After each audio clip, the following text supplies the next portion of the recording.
ಮಾಡಿ ಮಾತಾಡ್ಬೇಕು ಅಂದ್ರಿ ಏನೋ ಯೋಚನೆ ಇದ್ದೀರಾ ಅನ್ಸುತ್ತೆ. ಯಾಕೆ ಸರ್, ಏನಾಯ್ತು? ಕಾವೇರಿ ಅವರೇ, ಮನ್ಸಿಗೆ ತುಂಬಾನೇ ಬೇಜಾರಾಗೋಗಿದ್ದಾರೆ. ಬೇಜಾರ? ಅಂಥದ್ದೇನಾಯ್ತು ಸರ್? ಸಂಗೀತ್ ಫಂಕ್ಷನಲ್ಲಿ ಎಲ್ಲರೂ ಎಷ್ಟು ಚೆನ್ನಾಗಿ ಎಂಜಾಯ್ ಮಾಡ್ಕೊಂಡು ಡ್ಯಾನ್ಸ್ ಮಾಡ್ತಾಯಿದ್ರು. ಡ್ಯಾಡ್, ಮಾಮ್, ಸಿಸ್, ಬಾಬಾ, ಯುವ, ಕೃತಿ ಎಲ್ಲರೂ ಪೇರ್ ಆಗಿ ಡ್ಯಾನ್ಸ್ ಮಾಡಿದ್ರು, ಎಂಜಾಯ್ ಮಾಡಿದ್ರು. ಅಜ್ಜಿ ಕೂಡ ಅಷ್ಟೇ, ತಾತನ ನೆನಪಲ್ಲಿ ನನ್ನ ಜೊತೆಗೆ ಡ್ಯಾನ್ಸ್ ಮಾಡಿದ್ರು. ಆದರೆ ನಾನು ನೀವು ಡ್ಯಾನ್ಸ್ ಮಾಡೋಕೆ ಆಗಲಿಲ್ವಲ್ಲ, ಆ ಲಕ್ಕೆ ನಮಗಿಲ್ವಲ್ಲ. ಸರ್, ಆಗಿರೋದ್ರ ಬಗ್ಗೆ ಯೋಚನೆ ಮಾಡಿ ಪ್ರಯೋಜನ ಇಲ್ಲ. ಪ್ರಯೋಜನ ಇಲ್ಲ ಅಂತಂದರೆ ಹೇಗೆ? ನನ್ನ ಹೆಂಡ್ತಿಗೆ ಈ ಮನೆಯಲ್ಲಿ ಸಿಗಬೇಕಾಗಿರೋ ಸ್ಥಾನಮಾನನ ಕೊಡ್ಸೋಕ್ಕಾಗ್ತಿಲ್ಲವಲ್ಲ ಅಂತ ನನಗೆ ಬೇಜಾರು. ಇವತ್ತು ಕೂಡ ಹಬ್ಬ ಅಂತ ಎಲ್ಲರೂ ಮುಂದೆ ನಿಮಗೆ ಪೂಜೆ ಮಾಡೋಕ್ಕಾಗಲಿಲ್ಲ. ಇನ್ನು ಸಿಸ್ ಮದುವೆನಲ್ಲಿ ನಾವು ನೀವು ಗಂಡ ಹೆಂಡ್ತಿಯಾಗಿ ನಮ್ಮ ರೆಸ್ಪಾನ್ಸಿಬಿಲಿಟೀಸ್ನ ನಿಭಾಯಿಸೋಕ್ಕಾಗಲ್ವಲ್ಲ ಹೆಂಡ್ತಿ. ಇದರಿಂದ ಪಾಪ ನಿಮಗೆ ನೋವಾಗಿರಲ್ಲ. ಒಬ್ಬ ಗಂಡನಾಗಿ ಇದಕ್ಕಿಂತ ಸೋಲ್ ಬೇರೆ ಏನಾದರೂ ಇದೆಯಾ? ಅಯ್ಯೋ, ಯಾಕೆ ಹೀಗೆಲ್ಲ ಹೇಳ್ತೀರಾ ಸರ್? ಇದರಿಂದ ನಂಗೇನು ಬೇಜಾರಿಲ್ಲ. ನೀವು ನೋವು ಮಾಡ್ಕೋಬೇಡಿ ಸರ್, ಎಲ್ಲದಕ್ಕೂ ಸಮಯನೇ ಉತ್ತರ ಹೇಳುತ್ತೆ. ಏನು ಸಮಯನೋ ಏನೋ, ನನಗಂತೂ ಸಾಕಾಗೋಗಿದೆ. ಅದಕ್ಕೆ ನಾನೊಂದು ಡಿಸಿಷನಿಗೆ ಬಂದಿದ್ದೀನಿ. ಏನು ಸರ್ ಅದು? ಅದೇನಂದ್ರೆ, ಇಲ್ಬೇಡ, ನೀವು ಬನ್ನಿ ಬನ್ನಿ ನೀವು. ಸರ್, ಏನು? ಒಂದು ನಿಮಿಷ.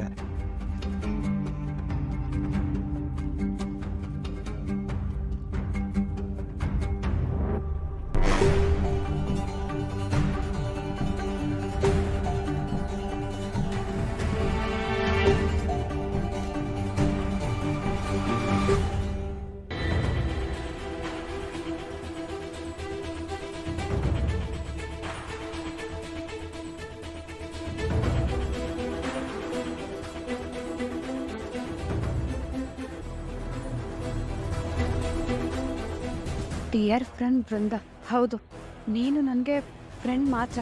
ನನಗೆ ಅದ್ರ ಹೊರತು ನನ್ನನ್ನು ಇನ್ಯಾವ ಫೀಲಿಂಗ್ನಲ್ಲೂ ನೋಡೋದಕ್ಕಾಗಲ್ಲ.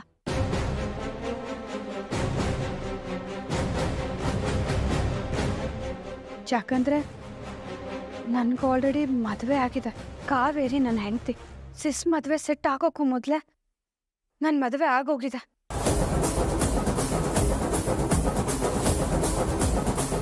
ಬಟ್ ಇದನ್ನ ಹೇಳೋಕ್ಕಾಗ್ತಿ ಒತ್ತಾಡ್ತಾ ಇದ್ದೀನಿ. ಅವತ್ತು ಅವರಿಬ್ರು ಮದುವೆ ಆಗಬೇಕು ಅಂದರೆ ನನ್ನ ಮತ್ತೆ ನಿನ್ನ ಮದುವೆ ಆಗಬೇಕು ಅನ್ನೋ ಕಂಡೀಷನ್ನ ಬಾವ ಹಾಕಿದಾಗ ಮಾಮ್ ಒಪ್ಕೊಂಡಿದ್ದಲ್ದೆ ನನ್ನನ್ನು ಒಪ್ಕೊಳ್ಳೋ ಹಾಗೆ ಮಾಡಿಬಿಟ್ರು. ನಿಂಗೆ ಗೊತ್ತಿಲ್ದಿರೋ ಹಾಗೆ ಮದುವೆ ಅನ್ನೋದು ಯಾವುದೋ ಒಪ್ಪಂದದಿಂದನೋ ಒತ್ತಾಯದಿಂದನೋ ಅಥವಾ ಚಾರೋ ಹಾಕಿರೋ ಕಂಡೀಷನಿಂದನೋ ಆಗಬಾರ್ದು. ಇಬ್ಬರ ಮಧ್ಯೆ ಪ್ರೀತಿ ಇರಬೇಕು. ನಿಂಗೆ ಆ ಪ್ರೀತಿ ಇರ್ಬೋದು. I feel sorry about that. ನನಗೆ ನಿನ್ನ ಮೇಲೆ ಯಾವ ಫೀಲಿಂಗ್ಸು ಇಲ್ಲ. ಯಾಕಂದರೆ ನಾನು ಕಾವೇರಿನ ತುಂಬ ಪ್ರೀತಿಸ್ತಿದ್ದೀನಿ.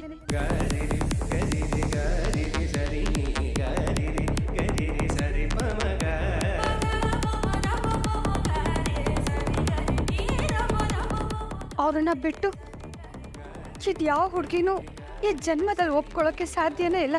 ಸಿಸ್ ಮದುವೆ ಆಗೋದು ನನಗೆ ಎಲ್ಲದಕ್ಕಿಂತ ಇಂಪಾರ್ಟೆಂಟ್. ಅದಕ್ಕೆ ನಿನ್ನ ಜೊತೆ ಮದುವೆ ಆಗೋ ನಾಟಕ ಮಾಡೋ ಹಾಗಾಯ್ತು. ಆದರೆ ನಿನಗೆ ನನ್ನ ಮೇಲಿರೋ ಫೀಲಿಂಗ್ಸ್ ನೋಡ್ತಾ ನೋಡ್ತಾ ಅದು ಟ್ರೂ ಫೀಲಿಂಗ್ಸ್ ಅನಿಸಿ ಗಿಲ್ಟ್ ಆಯಿತು.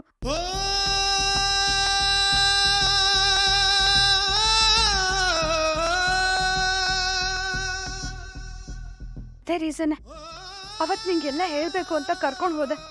ಆದರೆ ನೀನು ಅರ್ಧ ಮಾತ್ರ ಕೇಳಿ ಸೂಸೈಡ್ ಅಟೆಂಪ್ಟ್ ಮಾಡಿಬಿಟ್ಟೆ. ಆಮೇಲೆ ನಿನ್ನ ಜೊತೆ ಇದನ್ನ ಮಾತಾಡಬೇಕು ಅಂತ ಅನ್ಕೊಂಡಾಗ್ಲಿಲ್ಲ. ಏನೋ ಅಡೆತಡೆಗಳು.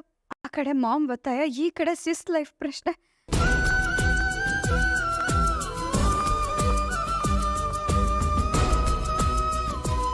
ನಿಂಗೆ ನಿಜವಾಗ್ಲೂ ನನ್ನ ಮೇಲೆ ರೆಸ್ಪೆಕ್ಟ್ ಇದ್ರೆ, ನನ್ನ ಫ್ರೆಂಡ್ ಆಗಿದ್ರೆ ನನ್ನ ಡಿಸಿಷನ್ನ ರೆಸ್ಪೆಕ್ಟ್ ಮಾಡ್ತೀಯಾ? This is my humble request.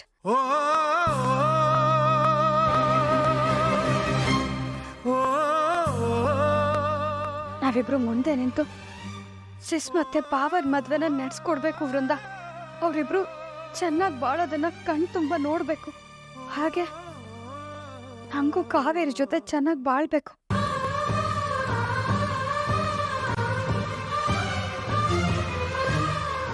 ಇದಕ್ಕೆಲ್ಲ ನೀನು ಒಪ್ಕೊಂಡು ನನಗೆ ಹೆಲ್ಪ್ ಮಾಡಬೇಕು ವೃಂದ. ಯಾಕಂದ್ರೆ ಕಾವೇರಿನ ನನ್ನ ಜೀವ, ನನ್ನ ಜೀವನ, ಉಸಿರು, ಪ್ರೀತಿ ಎಲ್ಲ. ಅವ್ರನ್ನ ಹೊರತಾಗಿ ನನ್ನ ಜೀವನದಲ್ಲಿ ಇನ್ನೇನು ಬೇಡ. ಪ್ಲೀಸ್ ವೃಂದ.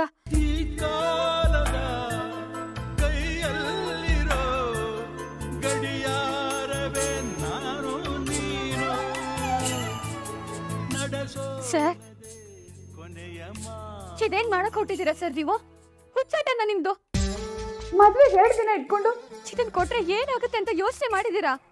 ಏನಾದರೂ ಆಗ್ಲಿ ಹೆಂಡ್ತಿ, ಇನ್ನು ನನ್ನಿಂದ ಸಹಿಸ್ಕೊಂಡಿರೋಕ್ಕಾಗಲ್ಲ. ಮದ್ವೆ ಹತ್ರ ಬರ್ತಿದ್ದಾಗೇನೆ ನನಗೆ ಉಸಿರು ಕಟ್ಟದಂಗೆ ಆಗ್ತಿದೆ. ಹಾಗಂತ ಹೀಗೆಲ್ಲ ಮಾಡಿದ್ರೆ ಮುಂದೆ ಏನಾಗುತ್ತೆ ಅಂತ ಯೋಚನೆ ಮಾಡಿದೀರಾ ಸರ್? ವೃದ್ಧ ಮೊದ್ಲೇ ಹುಚ್ಚುಚ್ಚಾಗಿ ಆಡ್ತಾರೆ. ಅವ್ರೆದ್ರು ಮತ್ತೆ ಜೀವ ಕಳ್ಕೊಳಕ್ ಹೋದ್ರೆ ಏನ್ ಮಾಡ್ತೀರಾ? ಹಾಗೇನಾದ್ರು ಆದ್ರೆ ವಿವೇಕ್ ಸರ್ ಅನಿಕಾ ಮೇಡಮ್ನ ಮದ್ವೆ ಆಗ್ತಾರಾ? ಈ ಮದ್ವೆ ನಿಂತ್ರೆ ಅನಿಕಾ ಮೇಡಮ್ ಗತಿ ಏನು ಸರ್?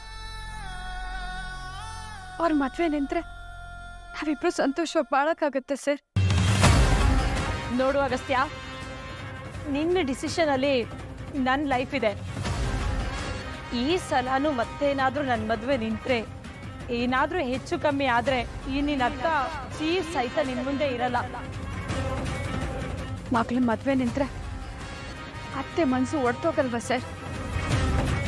ಮದ್ವೆ ಮನೆ ರಣರಂಗ ಆಗೋಗುತ್ತೆ. ನೀವು ಎಲ್ಲರಿಂದ ದೂರ ಆಗೋಗ್ತೀರ ಸರ್. ಅರ್ಥ ಮಾಡ್ಕೊಳ್ಳಿ. ಈ ವಿಷಯನ ಈ ಸಮಯದಲ್ಲಿ ತಿಳಿಸೋದಕ್ಕಾಗಲ್ಲ ಸರ್. ತುಡುಕ್ಬೇಡಿ. ಇನ್ನೇನ್ ಮಾಡೋದು ಹೆಂಡ್ತಿ? ಯಾವ ದಾರಿ ಇದೆ ನಮ್ಗೆ? ನೋಡ್ತಾ ನೋಡ್ತಾ ಎಲ್ಲ ನಮ್ಮ ಕೈ ಮೀರೋದ್ರೆ ಏನ್ ಮಾಡಕ್ಕಾಗತ್ತೆ? ನೀವೇ ಹೇಳಿ ಹೇಳಿ. ಸರ್, ದಯವಿಟ್ಟು ಸಮಾಧಾನ ಮಾಡ್ಕೊಳ್ಳಿ. ನಾವು ದೈವನ ನಂಬಿದ್ದೀವಿ. ದೈವ ಹೇಳಿದ ಮಾತು ಯಾವತ್ತೂ ಸುಳ್ಳಾಗಲ್ಲ. ನನ್ನ ದಾರಿ ಯಾವುದು ಅಂತ ಆ ದೈವ ತೋರಿಸಿದೆ ಅಂದ್ರೆ ಆ ದಾರಿ ಯಾವತ್ತೂ ನನಗೆ ಮೋಸ ಮಾಡಲ್ಲ ಸರ್. ಆ ದಾರಿಯಲ್ಲಿ ನನ್ನ ಜೀವನ ನನಗೆ ಸಿಕ್ಕೇ ಸಿಗುತ್ತೆ ಸರ್.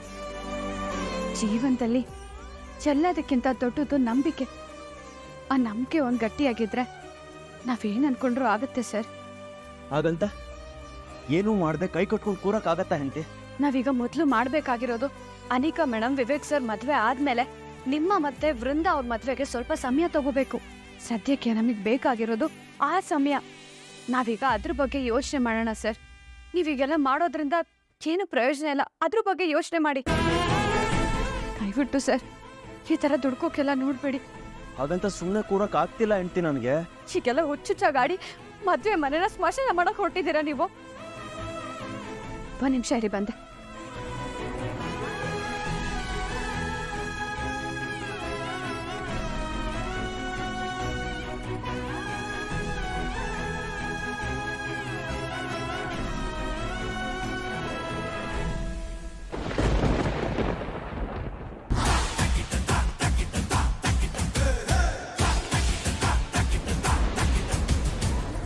ಅಯ್ಯೋ ಹೆಂಡ್ತಿ, ಏನ್ ಮಾಡ್ತಿದ್ದೀರಾ ನೀವು? ಯಾಕೆ ಸುತ್ತಾಗ್ತಿದ್ದೀರಾ ಅದನ್ನ? ಇನ್ನು ಎಷ್ಟು ಅಂತ ನೋವು ಕೊಡ್ಲಿ ನಿಮ್ಗೆ? ಪ್ಲೀಸ್ ಕಾವೇರಿ, ಅದನ್ನ ಕೊಡಿ ರೀ. ಕಾವೇರಿ ಅವ್ರೆ, ಬಿಡಿ ಅದನ್ನ.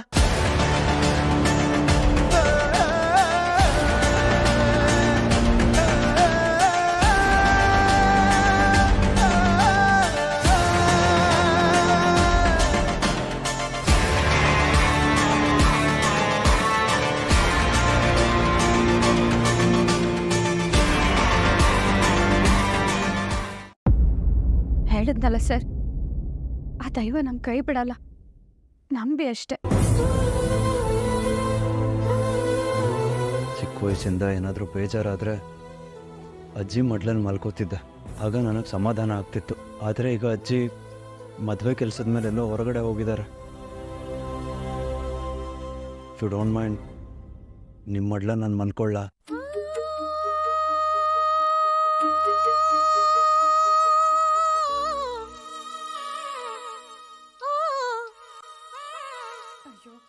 ಅದನ್ನ ಕೇಳ್ಬೇಕಾ ಸರ್?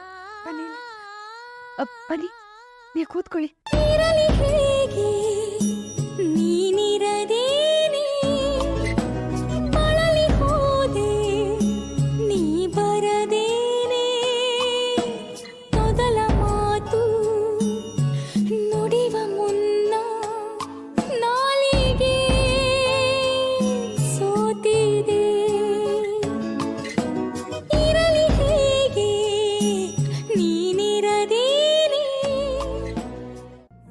ನಮ್ಮ ಸಂಸಾರ ಯಾವುದೇ ತೊಂದರೆ ಇಲ್ಲದೆ ಶುರುವಾಗಲಿ, ಎಲ್ಲರೂ ನಮ್ಮನ್ನು ಒಪ್ಕೊಳ್ಳಿ, ನನ್ನ ಸೌಭಾಗ್ಯವಾದ ನಿಮ್ಮನ್ನು ಆ ದೇವರು ನನಗೆ ಸಿಗೋ ಹಾಗೆ ಮಾಡಲಿ ಅಂತ ನಾನು ಯಾವಾಗಲೂ ಬೇಡ್ಕೊತೀನಿ ಸರ್. ಆದರೆ ನನ್ನೊಳಗೆ ನಿಮಗಿಂತ ಹೆಚ್ಚು ತಳಮಳ ಇದೆ ಸರ್. ನನ್ನ ಮನಸ್ಸಿಗೂ ಬುದ್ಧಿಗೂ ಮಧ್ಯ ದೊಡ್ಡ ಯುದ್ಧನೇ ಆಗ್ತಿದೆ. ಒಂದು ಹೆಣ್ಣಿಗೆ ಗಂಡನ ಇನ್ನೊಬ್ರಿಗೆ ಬಿಟ್ಕೊಡೋದಕ್ಕಿಂತ ಪ್ರಾಣ ಬಿಡೋದೇ ಸುಲಭ ಅನ್ಸುತ್ತೆ. ಆದರೆ ಈ ಸಮಯದಲ್ಲಿ ನಾನು ತಳಮಳ ಹೇಳಿದ್ರೆ ನಿಮ್ಮ ಮನಸ್ಸು ಇನ್ನಷ್ಟು ಕುಗ್ಗಿ ಹೋಗುತ್ತೆ. ನಿಮ್ಮ ಅರ್ಧಾಂಗಿಯಾಗಿ ನಾನು ನಿಮ್ಮ ಮನಸ್ಸಿನ ಗಾಯಕ್ಕೆ ಒತ್ತಾಗಬೇಕು ಹೊರತು ನೋವನ್ನು ಹೆಚ್ಚು ಮಾಡೋ ಮುಳ್ಳಾಗಬಾರ್ದು. ನನ್ನೆಲ್ಲ ಭಾವನೆಗಳನ್ನ ನನ್ನೊಳಗೆ ಒತ್ತಿ ಇಟ್ಕೊಂಡು ನಿಮಗೆ ಧೈರ್ಯ ಕೊಡ್ತೀನಿ. ಅದೇ ನನ್ನ ಧರ್ಮ.